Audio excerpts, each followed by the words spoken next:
வணக்கம். இந்த வீடியோவில் சற்று முன் ஓய்வூதியர்களுக்கு புதிய விதி மாற்றம் சார்ந்து குட் நியூஸ் குறித்து தகவல்கள் வெளிவந்திருக்கிறது.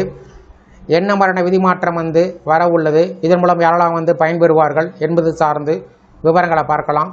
இந்த வீடியோவை தொடர்ந்து பார்க்கறதுக்கு முன்னாடி நம்ம சேனலை இதுவரைக்கும் சப்ஸ்கிரைப் பண்ணாதவங்க இந்த வீடியோக்கு கீழே இருக்க ரெட் கலர் சப்ஸ்கிரைப் பட்டன் அழுத்தி சப்ஸ்கிரைப் பண்ணிக்கோங்க. மத்திய அரசு ஓய்வூதியர்களுக்கு ஒரு பெரிய நிவாரணமாக நிலையான மருத்துவப்படி FMA ஃபிக்ஸடு மெடிக்கல் அலவன்ஸ் வழங்கும் முறையில் முக்கிய மாற்றத்தை அரசு அறிமுகப்படுத்தியிருக்கிறது. குறிப்பாக தேசிய ஓய்வூதிய திட்டம் NPS-இன் கீழ் வரும் ஓய்வூதியர்கள் மற்றும் குடும்ப ஓய்வூதியர்களுக்கு இந்த புதிய நடைமுறை மிகவும் பயனுள்ளதாக இருக்கும். ஏப்ரல் 16 அன்று நிதியமைச்சகம் வெளியிட்ட அலுவலக குறிப்பாணையின்படி இனி தகுதியுள்ள ஓய்வூதியர்கள் மருத்துவ செலவுகளுக்கான ரசீதுகளை சமர்ப்பிக்க வேண்டிய அவசியமில்லை. அதற்கு பதிலாக அவர்களுக்கு வழங்கப்படும் FMA தொகை நேரடியாக அவர்களுடைய வங்கிக் கணக்கில் வரவு வைக்கப்படும். இதன் மூலம் நீண்ட காலமாக இருந்த சிக்கலான கோரிக்கை செயல்முறை எளிமைப்படுத்தப்பட்டுள்ளது.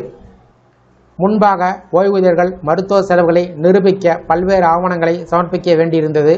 இப்போது இந்த சுமை முழுவதும் நீக்கப்பட்டிருக்கிறது. இந்த புதிய நடைமுறையின் கீழ் ஓய்வூதியம் வழங்கும் வங்கிகள் தங்களது மத்திய ஓய்வூதிய செயலாக்க மையங்கள் CPPCS மூலம் FMA தொகையினை வழங்கும்.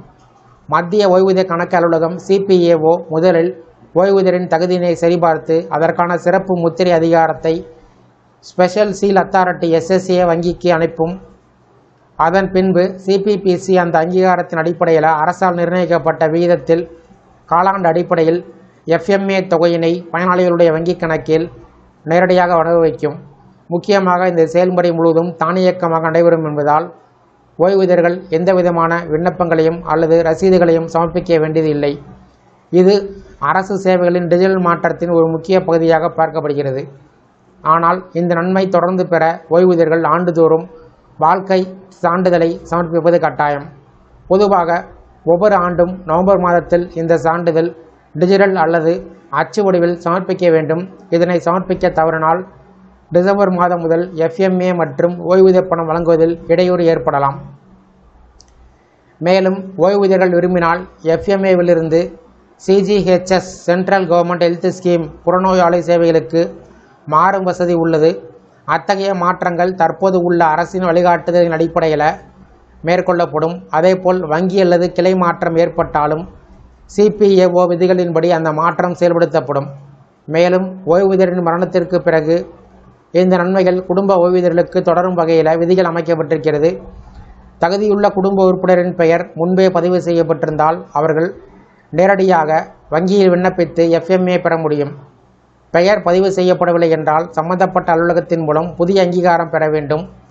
இவ்வாறு அரசு ஓய்வூதியர்களுக்கும் அவர்களின் குடும்பத்தினருக்கும் சிக்கலற்ற வெளிப்படையான மற்றும் விரைவான நிதியுதவியினை உறுதி செய்யும் வகையில் இந்த மாற்றங்களை கொண்டு வந்துள்ளது. இறுதியாக வங்கிகள் முதலில் ஓய்வூதியர்களுக்கு FMA தொகையினை வழங்கி பின்னர் அந்த தொகையினை அரசிடமிருந்து திரும்பப் பெறும். இந்த முறையும் ஏற்கனவே நடைமுறையில் உள்ள நிதி பரிமாற்ற விதிகளின்படியே செயல்படும்.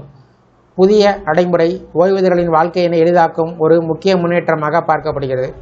இந்த வீடியோ குறித்த உங்களுடைய கருத்துக்களை கமெண்ட் செக்ஷனில் பதிவிடுங்க. இந்த வீடியோ பிடிச்சிருந்தா வீடியோக்கு ஒரு லைக் பண்ணுங்கள். இந்த வீடியோவை அனைவருக்கும் ஷேர் பண்ணுங்கள். நன்றி.